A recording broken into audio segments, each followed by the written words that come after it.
Hello everybody and welcome to this two-part video. First part being the overview, my thoughts on the build of this Pro-line Pro MT, which is a 1/10 two-wheel drive monster truck kit. And the second part is spraying the body shell. The body shell is sitting over here, ready to go. You might hear a noise through there, that's just my wash machine going. Yeah, the body shell, I've got it sitting here. Masked off, ready to paint. I'm going to paint it in a marble effect, which I've never done before. So the second part of this video will simply be, how I get on with this. And if you've never seen a marble effect spray paint video before, then maybe this will help you out. But anyway, part one first, obviously.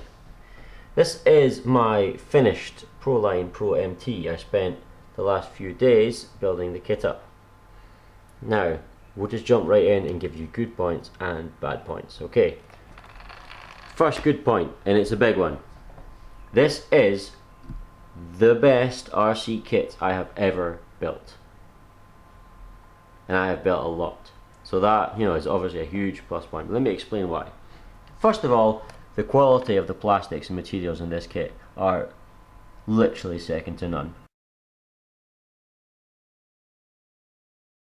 Never come across plastics or metals that feel as nice, as high quality as on this one. Everything is, those little sort of subtle plastics you get, or supple plastics you get that have a little bit of flex in them, so they can bend back, they can bend and take a little impact but bend back again. That's what this is, but it feels great. They feel really nice. The metal as well, look at the metal, look at the chassis here. It's like a well sorted 1/8 scale. The whole thing reminds me of a 1/8 scale actually. Now speaking of 1/8 scale, half the stuff are the size of, look at the size of those suspension arms. On a 1/10, that is ridiculous. Look how thick they are. They'll take impacts, no doubt about it. They are huge. And it's the same, you can't really see, but it's the same with the hubs. The hubs are massive. And the turnbuckles there, these turnbuckles, you'd get away with them on a 1/8. Big strong turnbuckles. So yeah, everything's oversized. Actually, before I move on from the size, one of you can see the size of the rear bearings. There you go. That is a big rear bearing. A big rear arm as well. Yeah, tough truck. And then you have the quality of the components, what comes with it. You get dual rate oil filled shock absorbers. They're called what are they called? Pro. Oh, it'll come back to me. Power stroke. That's the ones. Which are quite expensive upgrade on certain trucks. You can buy these for whatever other truck you're running, but they come standard with this kit, and they also have titanium nitride shock shafts as standard. That's quite expensive. They come with these beautiful Pro-line trencher tires on these nice wheels. That's an expensive upgrade, but it comes with this. And then you've got the sort of well thought out things as well, such as, you don't get E-clips on this thing. You don't even get captured hinge pins. You get a proper bolt with a lock nut on the end for holding the suspension arms on. None of this fiddly nonsense. You've got proper beefy stuff. And on the chassis, you can't see it because I've got this lipo in there, but there's 3 foam tabs to keep the lipo nice and secure without scratching it. That's quite normal having foam, but the foam tabs are sticky backed, and there's actually recesses that fit them perfectly, so they're almost like countersunk in, so they don't catch or anything. Just nice little details, cleverly thought out things like that. For example, here's another one. Rather than body clips, you've got these. Fair enough. Now, obviously they take a lot longer to get off, but if you're sitting it, you can just put them on one turn. It doesn't take any time whatsoever. But they didn't leave it at that. The rubber tabs here, rubber O-rings, stops the body shell rattling. It's just, somebody has thought about this, and you can see it everywhere. Another feature I like is the clear plastic spur cover. Now my HPI jump shot had a clear plastic spur cover. What I didn't have was a rubber bung, which was stupid because debris could get in and then it would whiz around. Let me just get this off. Yeah, so debris would get in, and then obviously you've got the spur and the pinion in there and the slipper clutch, and the debris would just whiz around and then chew everything up. That's just stupid. Nothing like that here.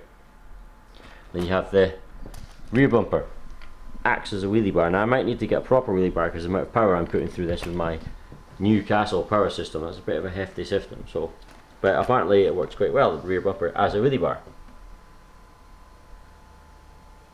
Yeah, lots of nice little touches. Pro spline rear drive shafts. They're splined and they're steel. You know, none of this plastic nonsense. Steel drive shafts. All steel, all steel gearbox internals. Steel geared diff. Emphasis on the strength of this thing. Another feature of this truck is its adjustability to get the handling dialed in. It's almost like a race car. Obviously you can see here you have your adjustable camber and you have your adjustable toe. Adjustable camber at the back. You also have adjustable shock absorbers or threaded shock bodies.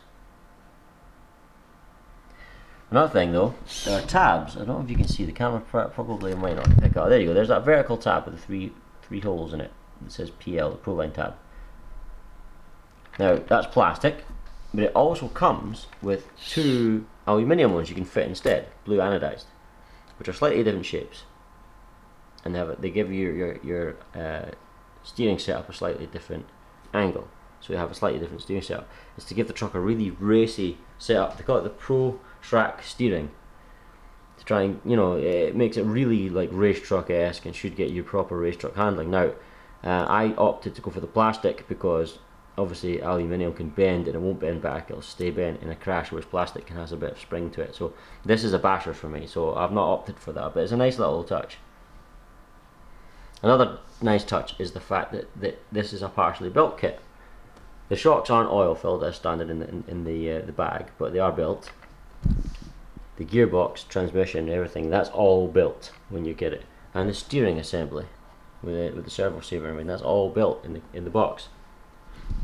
Now probably my favourite aspect of this truck is the lack of slop and play in the steering and suspension components. For example, I can wiggle this suspension arm as much as I like and there is no slop, none at all. I am actually trying to move it back and forward here and there's nothing, it's absolutely solid. Same at that side, there is no slop in the hub at all, none of it. No slop at the top where the steering links go. It's all completely solid. None of this horrible sloppy sort of wiggliness, you know, when you spin the wheel and it all does this a little bit. None of that. Front and rear, no slop. That's brilliant. That's like high-end touring car. And this is a monster truck. So, all good so far. However, it isn't all good. No RC kit is perfect, and inevitably there are some flaws. Now, the first flaw isn't actually this truck's fault completely. This is a Savox servo I bought for this truck. It's let me see what it's called. It is a SC0252 AMG metal gear. Now, the problem with this is not the truck's fault, but the truck doesn't come with a servo tab. So I've had to use my, servo horn. It doesn't come with a servo horn. So I've had to use my own servo horn, the one that came with this Savox. The servo horns that came with this Savox were atrocious, absolutely horrid. It's super weak here, and it bends and flexes during steering. So that is going to fail, not if, but when. If I give it slow steer, look, I don't know if you can see that. That is bending. It's horrible, useless. Now that's not the truck's fault. What is the truck's fault is, it says in the instruction manual to keep these two blue tabs, or blue spacers, behind this servo arm, between the steering arm here and the servo horn, and to keep the arm absolutely straight. Okay, now if anything, it is maybe, I think it's pretty much straight.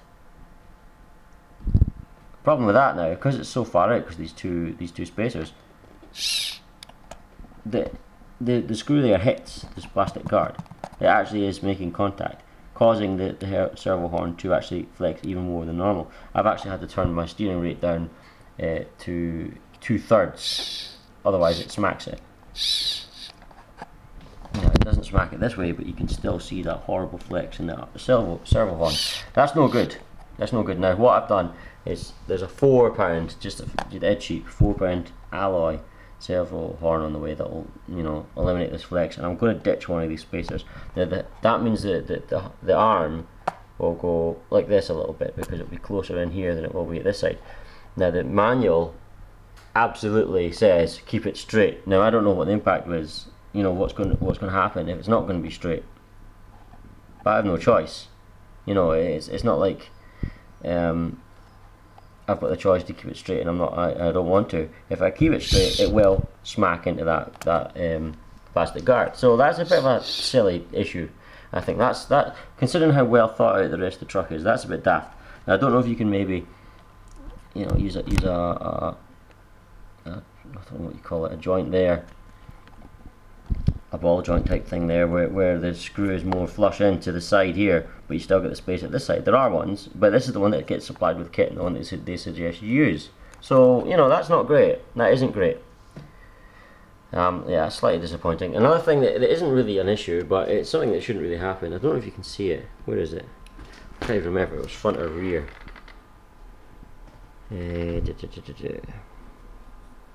Can't remember. Where is it? Oh, yeah, there you go. I don't know if you can see this, but the top of the shock tower. No, you can't see it in the camera. Basically, the top of the shock tower, there's a screw there, and it actually fouls this piece here. Now, I'm not the first person to do this, but I had to take the Dremel to this piece and open up a small arc. Look at the arc. So basically, if you imagine the screw is here, the piece of plastic went across it like that, so the screw couldn't go all the way in because it fouled it, right? So I just had to, the piece of plastic, I had to just arc it a little bit like this, so the screw sits within this arc. That's the best I can explain it, because you can't really see, you know. But anyway, that stopped the screw from screwing up completely, you know, which is a bit daft, because like I said, the rest of it's so well thought out, and you have this little silly issue. But overall, I'm super happy for this truck. I cannot wait to use it. Everybody raves about it, so yeah, should be good. So there you are. That's my initial thoughts on the Pro-Line Pro MT kit, the rear-wheel drive 1/10 scale monster truck. Emphasis on handling and emphasis on toughness.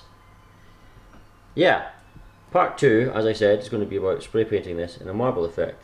So I hope you enjoyed this. You know, it's just a little overview. Tune in for part 2 if you're interested in how to do a marble effect body shell. As I said before, I've never done it, so it might come out a complete disaster. But you know, it's always worth a laugh, and let's be honest, it's a monster truck. The shell's going to be scabby before too long anyway. Right, thanks for watching. I think, so far, big thumbs up on this truck. I can't say, oh, don't get it because of such X, Y, and Z. It's almost perfect. Thanks, guys.